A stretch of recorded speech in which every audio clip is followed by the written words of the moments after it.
दिवस की। हाँ, मुझे मालूम था कि फारूक जरूर आएगा, है ना।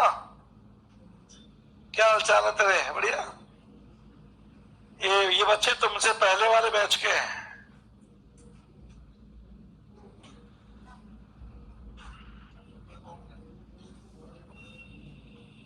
ये तो चलो, शाबाश, खुश रहो, सफल रहो और सबकी नौकरी लगे, है ना।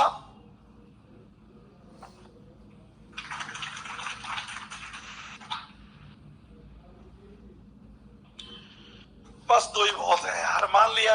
ये फारूक की स्पेशल है, पीली। ये देखो, लाल लीला पीला कर दिया इन्होंने। ये खतरनाक चीज है, है?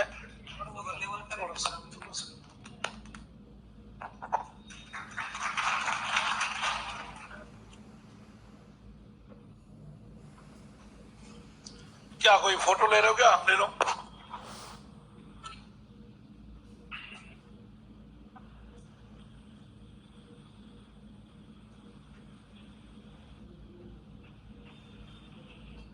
है ना।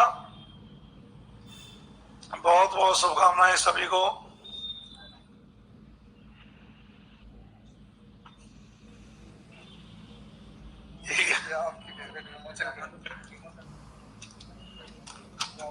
ओ, क्या बात है।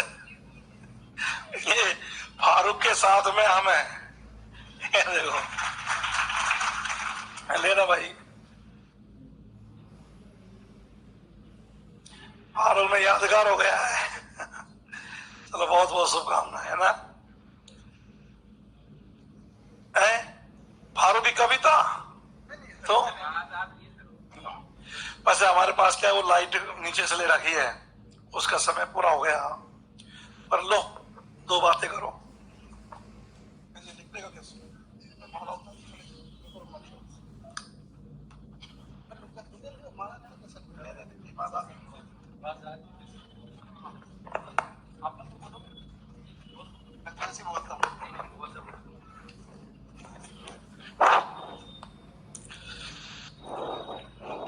सर्वे भवन्तु सुखिनः, सर्वे सन्तु निरामया, सर्वे भद्राणि पश्यन्तु, मा कश्चित् दुःखभाग् भवेत्।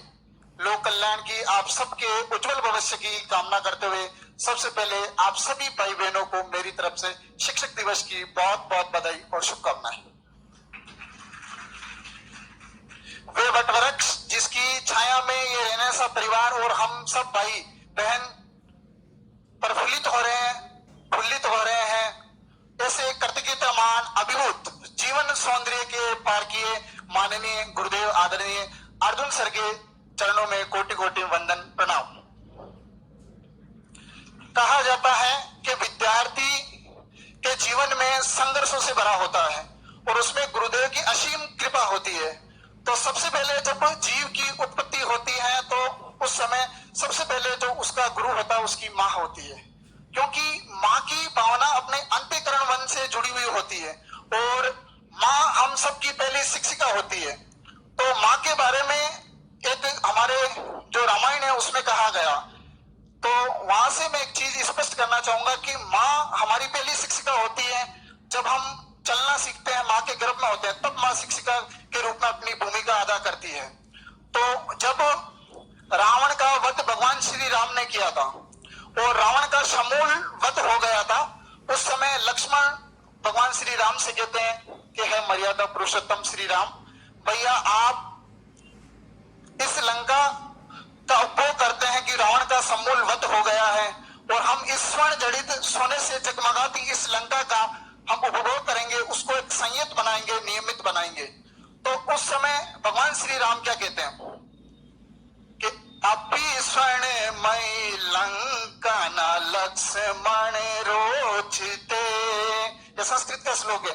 अपि स्वर्णमयी लंका न लक्ष्मण रोचते, जननी जन्म भूमि से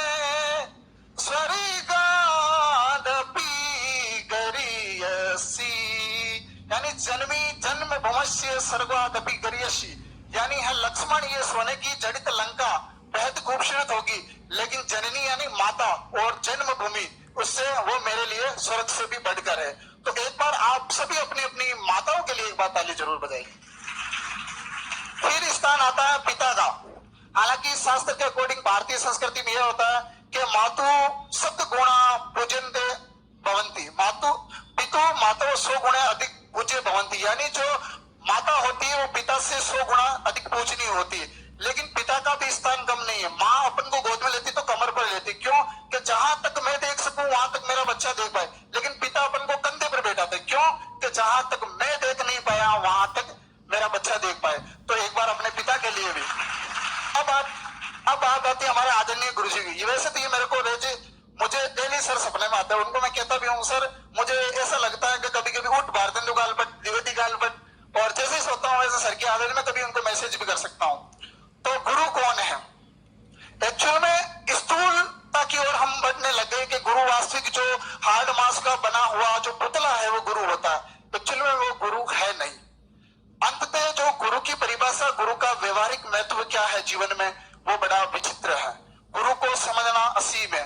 तो व्यवहारिक पक्ष की अगर पारिभाषिक शब्दावली की मैं बात करूं तो गुरु वह है जो अपन को अज्ञानता के तिमिर से निकाल कर ज्ञान में प्रकाश में डाल दे, जो हमारे आत्मबल को संबल प्रदान करे, जो हमारी सफलता में सिद्ध सहायक बने, और जो सड़क की तरह खुद वहीं रहकर मुसाफिर को अपनी मंजिल तय करवाता है, वो गुरु है। गुरु की परिभाषा बिल्कुल अलग है। यदि जीवन में आपने यदि किसी भी व्यक्ति से प्रत्यक्ष रूप से कुछ भी जीवन में सीखा है तो वो भी आपका गुरु है। क्यों?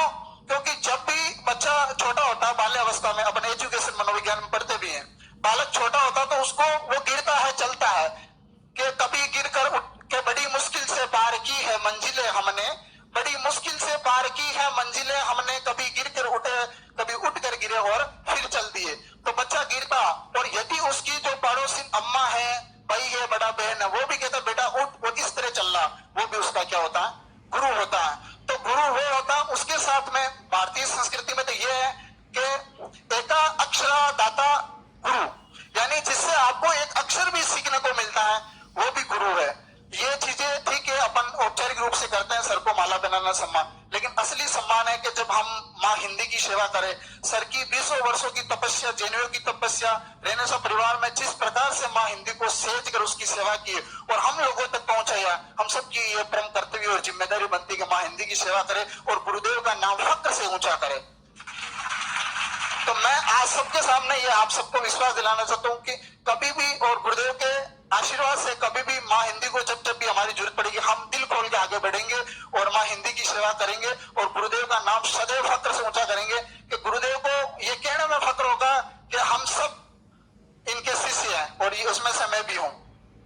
अंत्यकरण की 2 मिनट और लूंगा कि अंत्यकरण की बात करते हैं तो हमारे भारतीय संस्कृति में 4 प्रकार की कृपाएं होती हैं। वैदिक कृपाएं, ईश्वरीय कृपाएं, और एक होती है आपकी अंत्यकरण की कृपाएं, एक होती गुरु की कृपाएं।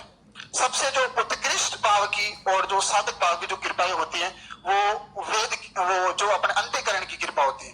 अंत्यकरण की कृपा में मनुष्य का आता है सबसे पहले मन, बुद्धि, चित्त और अहंकार।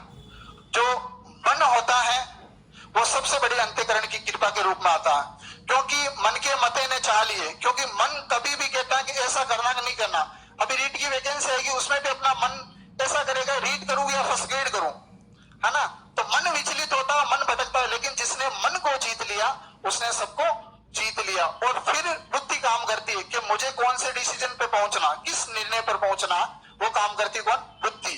और चित्त वो ऐसी प्रक्रिया है, चित्त के चेतनता बोलते हैं कि चेतनता जो अचेतन से चेतन का भाव होता है वो चित्त होता है।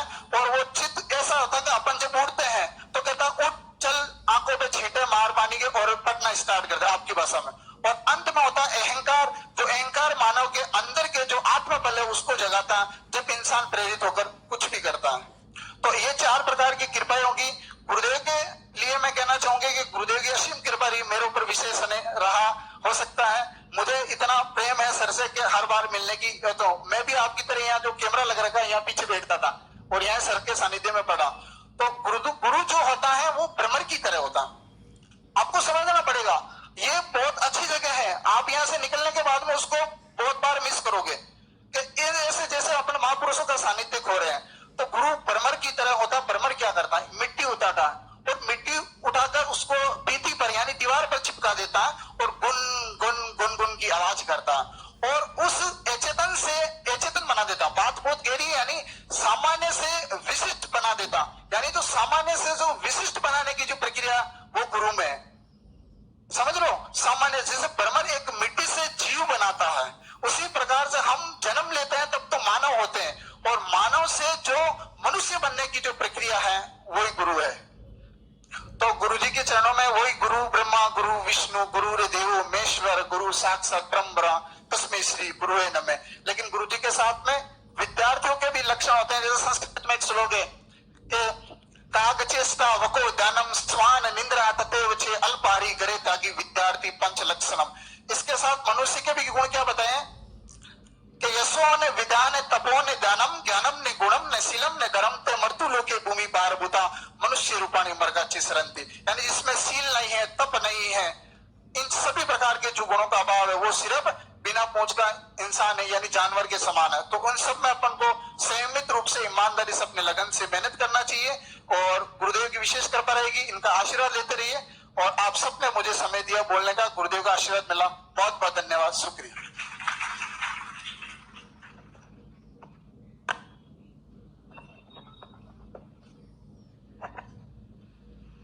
बढ़िया बोलता है ना फारूक। चूंकि अपनी लाइट काटी जा रही है, नीचे सूचना आ चुकी है, वरना अपन और बहुत सारी बातचीत करते, पर उधार की ली हुई लाइट है। आज टाइम पे नहीं अपन क्लास छोड़ेंगे तो कल लाइट देने में उनको दिक्कत आएगी। इसलिए अब हम मिलते हैं कल की क्लास में, है ना। और सभी को बहुत बहुत सारी शुभकामनाएं।